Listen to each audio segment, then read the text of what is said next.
Hey guys, Carl from Purpose Place. Today I'm going to be taking a look at the prototype of Numbsters, an 18-card in-hand solo game designed by Milan Zivkovic and from publisher Button Shy Games. This game came out of one of Button Shy's normal design competitions, this time being the Numbers on Cards competition, in which case the designers were given a set of cards ranging from 1 to 18 with the number 1 through 18 printed on the corner of the card, and the designers had to design a game that used these cards 1 through 18.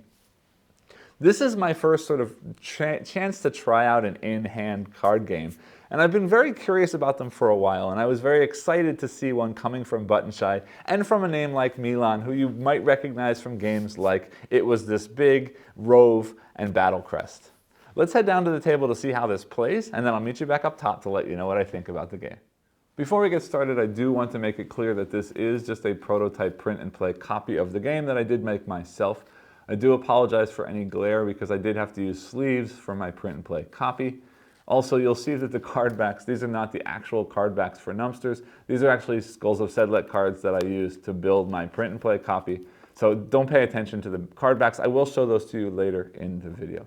With all that said, let's go ahead and get into setup of the game. To set up Numbsters, simply take this number 8 mouth card and set it off to the side, and then give the other cards a good shuffle. You're then going to take the top 6 cards of the deck, setting the rest of the deck off to the side as a draw deck for later. Then you take this number 8 mouth and shuffle that into those 6 cards to form your starting hand. Now, Numbsters is played completely in hand off of the table, and I'm going to do my best to play this in such a way that you can see what I'm doing on camera. If I move or I change the angles at any point while I'm playing, I apologize, but I will do my best. And Numbsters is going to play out over a series of turns with the goal that we are eliminating a card every turn, hoping to end the game with simply the mouth card, the number 8, and one single other number card. And if at any time we can't make any more moves, or this number 8 card is on top of my hand at the end of a turn, you will see that if you can read this card, you have been eaten. So I will lose immediately if this card ends up at the top of my hand at the end of a turn, or again, if I can't make any moves or any plays on a regular turn. And the turn is going to play out like this. We're first going to draw one card from the deck, adding it to our hand. And then we're going to eat. We're going to have the mouth card eat one card, removing it from the game and into a discard pile. And the way that works is in one of 2 ways. The main way that cards will eat is if the cards are sequential order, the smaller number will eat the bigger number. But, let me repeat that, if the cards are in sequential order with the number 8 card in between them, the smaller number will eat the bigger number. So for example, if this 16 were not here, you've got a 13, 8, 14, that means that 13 eats the 14 card is removed from the game. And it's worth noting that the 8 card is the mouth card, so there is no regular 8 card. So in the case of 7 and 9 would be considered consecutive, and 7, 8, 9, just like you've heard in that old joke that probably was what inspired this game. The other way that we can eat cards is by using the special ability of the card that is currently in the front of your hand. For example, this number 12 card here says that an even Numbster may eat a bigger even Numbster. So we can use this to break the rules of how things get eaten, but the number 8 must still be between those 2 numbers that are doing the eating and being eaten. And if we use the special ability card, that card then gets put in the back of your hand. Now it's worth noting that we lose, as I mentioned, if this 8 ends up in front at the end of your turn. Well, if we use a special ability card to eat the next card in sequence, and the number 8 is between them, that means that when this gets tucked to the back, the number 8 will be at the front of the deck, or of my hand, and I would instantly lose the game. So what that means is, as we're building our strategy to win the game, we should always keep it in mind that we're sort of working towards building a series of consecutive numbers, because that final turn can never be done with a special ability, because that would instantly mean that the number 8 is on top when the special ability gets tucked behind it. I also did skip something in the turn. After drawing the card and before eating a card for that turn, you have the option of moving any one card anywhere you'd like to in your hand, which means you could move the top card somewhere else and get a new special ability that you can use. Or instead of just moving one card, you can swap any 2 cards' position in your hand. And again, you can only do one of those things and only do it once per turn, but that is optional. If you like the way that your hand is set up at that time, you don't have to move anything. You could simply eat and then move on to the next turn, drawing a card and continuing on. So that's basically it.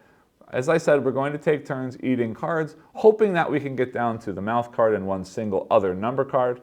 If we ever are stumped and can't eat anything, or the 8 ends up at the top of our hand at the end of a turn, we instantly lose the game.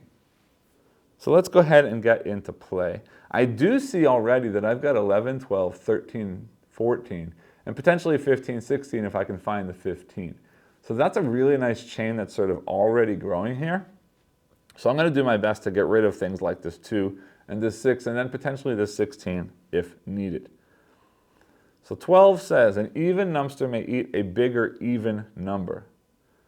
Well, that actually works out for me if I want to get rid of that 16. If I move this 2 here, to the right side of the 8, we've got a 2, 8, 16.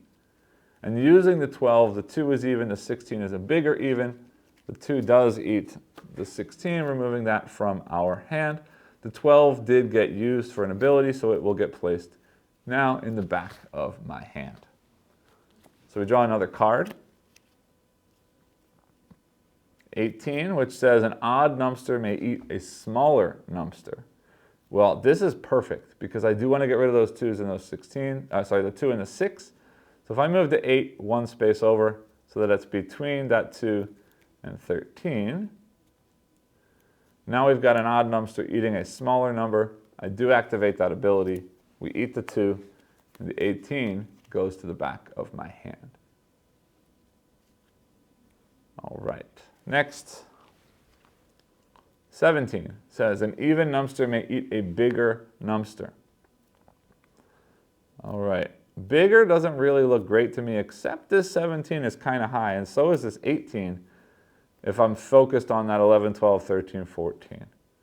So actually, an even numbster may eat a bigger number. Yeah, let's get rid of the 18 by moving that here on the other side of the 8.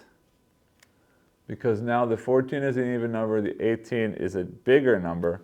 So we activate that ability. 18 gets eaten. Move 17 to the back. All right, I still want to get rid of that 6 and 17. Draw 4, that's another one we don't need. 4 says an odd numbster can eat a bigger odd number. Oh, that works out perfectly again. We'll take that 17 and slide it right in there next to the 8. 13 and 17 are odd. 17 is bigger than 13, so we'll activate that, getting rid of the 17. 4 goes to the back. Draw another card. 5. All right, now we've got a 4, 5, 6, and 11, 12, 13, 14. So we've got some options here. We might start doing some normal eating too to get rid of that 4, 5, 6, but let's see what happens. 5 says an odd numbster may eat a bigger number. Now I don't really want to focus on bigger numbers right now, except that an odd numbster may eat a bigger number. What does 11 say? 11 says an even numbster may eat a smaller number. Oh, that's perfect. If I take this 5 and I slide it here between the 8 and 13, now the 14 is the even numbster. The smaller number is the 5. It goes away. The 11 goes to the back. All right, so we're still looking to get rid of that 4 and 6 then in that case. Drawing another card. The 1 says an even numbster may eat a smaller even numbster. Well, yeah, great. Then let's move the 8 just so that it's not keep getting close to the front of the deck. That means the 14 can eat the 6. 6 goes away. 1 goes to the back. And we draw a card, the number 3. 3 says the biggest Numbster may eat the smaller odd Numbster. So the small one has to be odd. But the bigger number, the biggest number means only 14 can do this, but that's fine because the 8 is next to the 14. I'm going to stick the 1 next to that because that is an odd Numbster. 14 is the biggest, eats an odd, that one is gone. 3 goes to the back.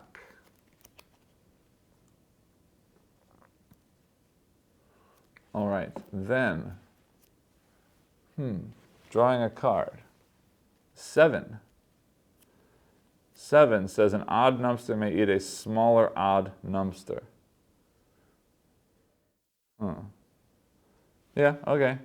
I'll move the 8 back here. 11 and 3 are odd. Smaller is 3, gets eaten. 7 moves to the back. I need to get rid of that 7 and that 4 still. We've only got 3 new cards coming. 15. 15 says an odd Numbster may eat a double-digit Numbster. I don't really want to get rid of any double digits. But the problem is right now, I don't have any options. 7 and 4 are what I want to get rid of, and they're not double-digit. What did 13 say?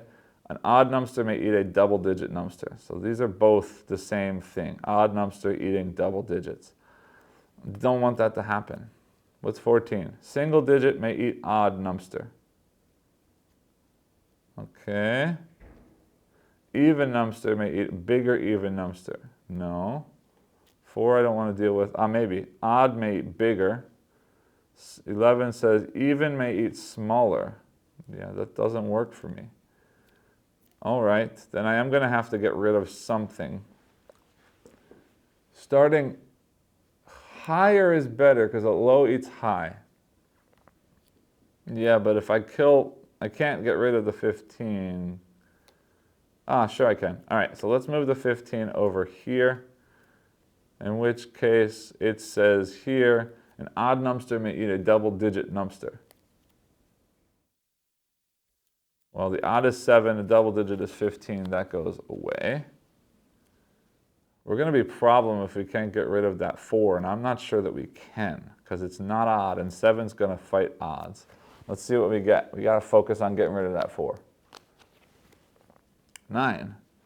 9 says a single-digit Numbster may eat a double-digit Numbster. I don't want to do that. I don't have any way. Even number may eat small even number. All right, so 11 will help me get rid of 14. And 9 I can simply get rid of by doing this. 7, 8, 9. 9 goes away. All right, so I need to get rid of...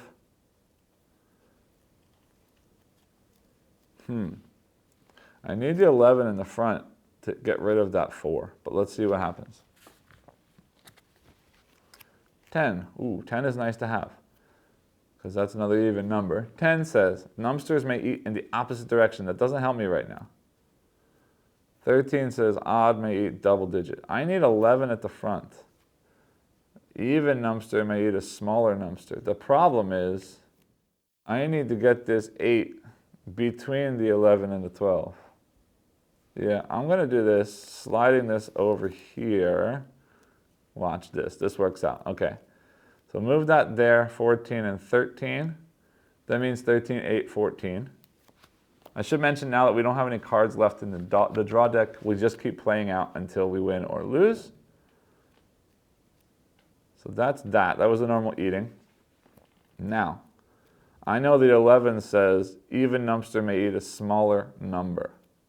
So we're going to move that to the front.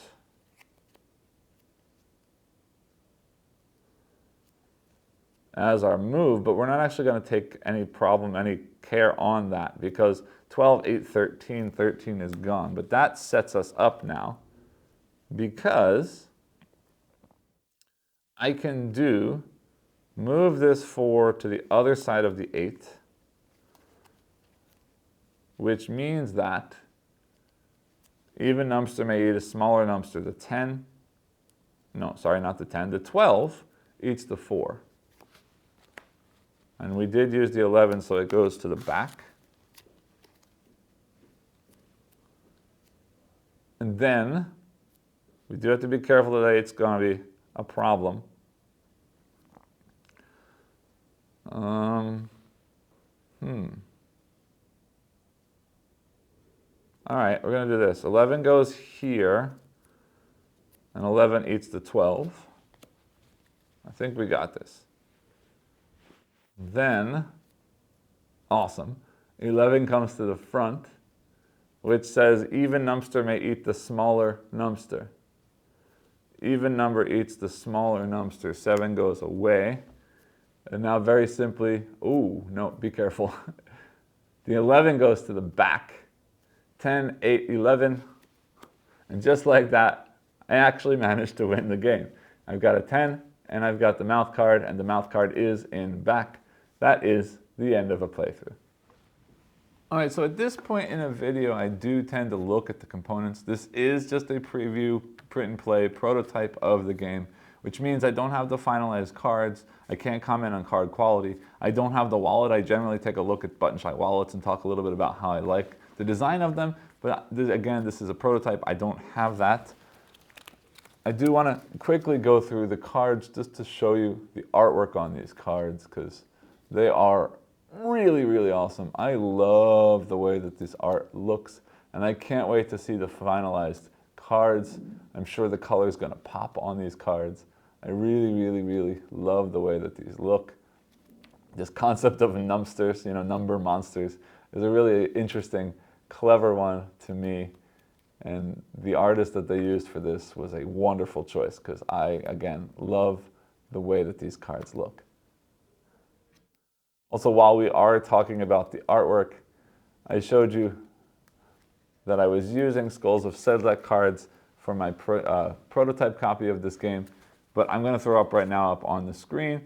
This is what the back of the cards will look like, and I also really, really, really love the design of the artwork for the back of the cards as well. With all that said, meet me back up top and I'll let you know what I think about the game itself. Welcome back. I hope you enjoyed the playthrough. I know I certainly did, because I was able to show you a complete sort of win condition, played all the way out to the end, and that's always fun for me to win a game on camera, because it doesn't happen all the time, and this game is also not particularly all that easy. Now, before I talk about the game, I want to talk a little bit about Milan Zivkovic. This is a name that I had heard of from his game It Was This Big on Button Shy, but I never had a chance to play that game because that's sort of a multiplayer party game style game, so I never had a chance to try it out. But then I discovered the other designer, Dustin Dobson, through his game Skulls of Sedlec, and became a big fan. And then noticed in the Button Shy discords that he and Milan started sort of teaming up to work on designs together. And they then put out games like Rove and Battlecrest, both of which are games that I really, really, really enjoy. And I've had my eye on these designers for a while. And now Milan put this game out as part of this Numbers on Cards challenge. And boy, was I very happy to see not only a new game come from him, but now that I've gotten it to the table and played it a bunch of times, or not really to the table, in my hands and played it a bunch of times, I have to say that it's not just Dustin Dobson carrying this team along. Milan's work in this game is wonderful. This game is, it's just joy in a small little card game, and this is going to be a game that I come back to play all the time. And first off, because it's an in-hand card game, 18 cards, fits in a wallet, fits in my pocket. That's true for most Button Shy games aside from the in-hand thing.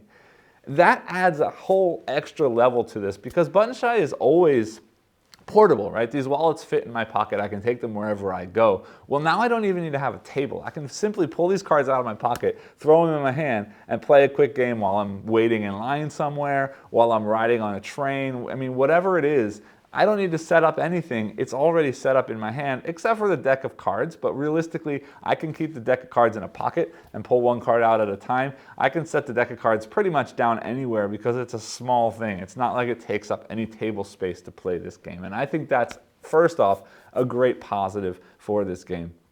But let's look beyond that, because if it is just a game that plays in my hand and I don't have any fun with it, then game over. But that's not true here. I really, really love what I'm seeing here.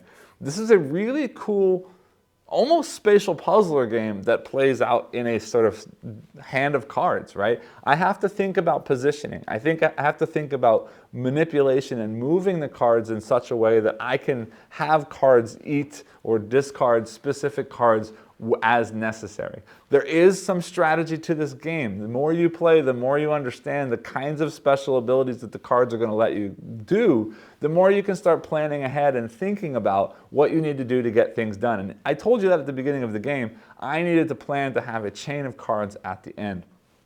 And so that plan of using the special ability to get rid of cards that I didn't want in my hand and to hold on to cards that I did was a really big thing. And it's a really interesting sort of thought process about when is it okay to eat a card in the normal way and get rid of some of that chain, and when should I be focusing really hard on organizing or rearranging things so that I can use those special abilities to the best of their ability, but also then not accidentally having the 8 show up at the top of your hand at the end of the turn. And all of this thinking, all of this puzzly goodness is really fun for me. But it's not just that, because once I set myself up for the chain, I couldn't just win the game instantly, because you saw at the end of the game, I had that 4 left in my hand, and I had to figure out a way to sort of manipulate the cards in such a way that I can put that 4 in the right place next to a card that would allow it to be eaten using a special ability that was then at the front of the deck. And for a minute, I thought I wasn't going to be able to do it, because I wasn't sure I was going to be able to get that 11 card at the front of my hand and also have the 4 near the card that needed to be near it to eat that 4 to get it out of my hand. So there was a lot of sort of last minute tactical sort of struggle or rush to figure out how to best manipulate these cards and put them in the right places so that I could end up winning at the end of the game. And luckily for me, this time I was able to pull it off, but that's not always the case, right? Sometimes you'll end up with a situation where there's just no move that's possible, and you're stuck with a card that you know you're not going to be able to get rid of by the end of the game. And it may be that a couple turns before the end of the game, you sort of call it and say, look, there's no way that I can win this because I have this card and this card isn't going anywhere. So even if I get rid of everything, I'm going to be stuck with 2 number cards in addition to the mouth, and that's it. But that's not a problem here, because this game plays out really quickly. And it's a really, really cool tactical and strategic puzzle that runs through your brain that you sort of play by flipping around these cards in your hand. And it plays out real fast, but during that time, I'm doing a lot of thinking.